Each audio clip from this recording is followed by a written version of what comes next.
कर्जमाफीचं कधी क्लिअर होणार आहे? कर्जमाफीचं येणाऱ्यात लवकरात लवकर म्हणजे साधारण 30 जून तारीख दिलेली आहे.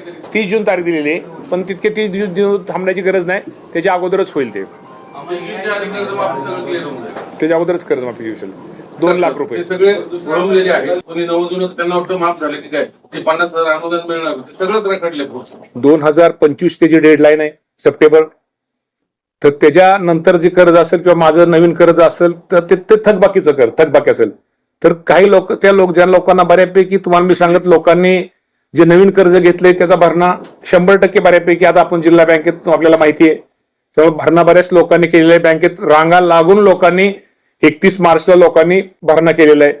आणि त्यामुळं आपण जे म्हणतो त्यांचं आता कन्फ्युज होण्यापेक्षा की आता त्या बाबतीमध्ये लवकरच निर्णय होईल. म्हणजे त्यांचं शेतकऱ्यांचं जे मनात किंवा ज्या काही शंका आहेत त्या शंका एकदा मंजूर आता बँकांकडे ते आकडा असेल ते सहकारी विभागाचा आकडा असेल. पण आता मी पण एका बँकेचा संचालक ऐका ना एका बँकेचा मी संचालक आहे. एका बँकेचा मी माजी चेअरमन आहे आणि आजही संचालक त्या बँकेचा आहे मी. तर सहज एक फोन लावू का? सहज माझा मोबाईल आहे का? माझा मोबाईल सहज होतो. आमचा माणूस लय हे असतोय. माझा मोबाईल द्या. माझा मोबाईल द्या. माझा मोबाईल द्या. माझा मोबाईल रे. हा 2 मिनिटं जरा 1 मिनिट मनात पत्रकारांच्या मनात कुठली शंका असली नाही पाहिजे. हॅलो ओडिशा बँकेचे संचालक आहात. बऱ्यापैकी शेतकरी बागायती आहेत म्हणजे नाही आता त्यांचा प्रश्न आहे पुणे जिल्हा बँकेचा विषय त्यामुळे ते मनातली शंका दूर करतो. तर सांगतो ना तुम्हाला स्पीकर लॉक सर.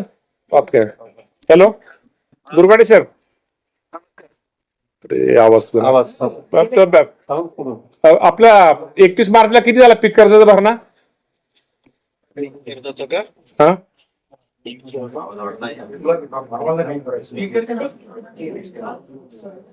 अंदाजे सांगा ना. मग त्या दिवशी गर्दी होती का संध्याकाळची 31 मार्चला? हा गर्दी होती ना? मध्यम गर्दी होती. एकदम गर्दी. पण भरले का लोकांनी पैसे? ठीक आहे भरले पैसे बऱ्यापैकी. पण मध्यम ठीक आहे एवढं तुम्ही म्हणता एवढा ही नव्हता पण पैसे भरलेत लोकांनी. मराठवाड्यात त्यांना माहित नाही ना ते सहकार्य आपल्या जिल्हा बँकेत आता ते सहकार्य बघा असेल आकडा ते तर त्या